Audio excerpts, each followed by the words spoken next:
Visually impaired chess players iti Baguio can beget nagpipinasiglat iti kinalaing iti first official night Majestic Standard Chess Tournament a baligi a naisayangkat iti Baguio City. Daytoy ti detalye.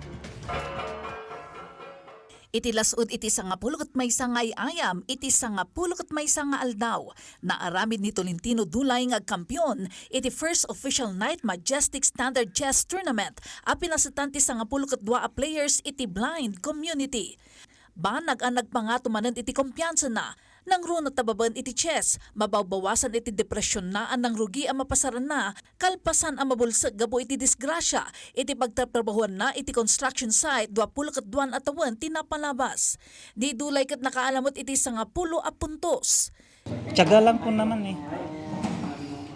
Tsaka kung ano, ang chess naman eh, kaya nasabi ko, utak naman ang pinagagan. Once na nagkamali ka laban, natuloy-tuloy. At saka marunong ka rin magdala ng pagkakamaling kalaban, yun din. Ti torneo ket inorganisa ti Knights Adaptive Integrated Tactical Chess Association nga idadaulon mo ti presidente ti grupo ani Greg Tangik Jr.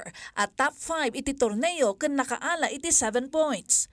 Smooth sailing naman po yung mismong tournament, pero yung yung mga naranasan namin, at least na laman namin yung mga strength and weaknesses namin. Sigun mo't iti miyembro ti grupo ani Rasid Mencho, napuan kay papananday to'y a torneo para kadakwada. So na-organize namin to para mas mahas at saka para mas makakuha pa ng ibang potential players to join the national games. Napintas mo ti assessment ni Baguio City Checkmate Association Arbiter Sylvester Abing as simuporta iti torneo nang runa ta istrikto a nasuro ti schedule. As an arbiter, I decided to support kasi I want them to be included din sa chess community.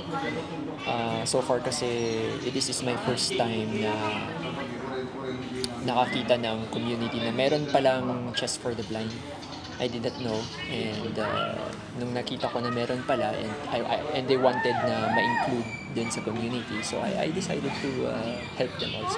Di aktibidad kat sinuportaran mo ti lokal a gobyerno, babaan iti Persons with Disability Affairs Office wenno PDAW Baguio, ken ti administrasyon ti Maharlika Livelihood Center, aning ipaay iti venue iti AY-AYAM.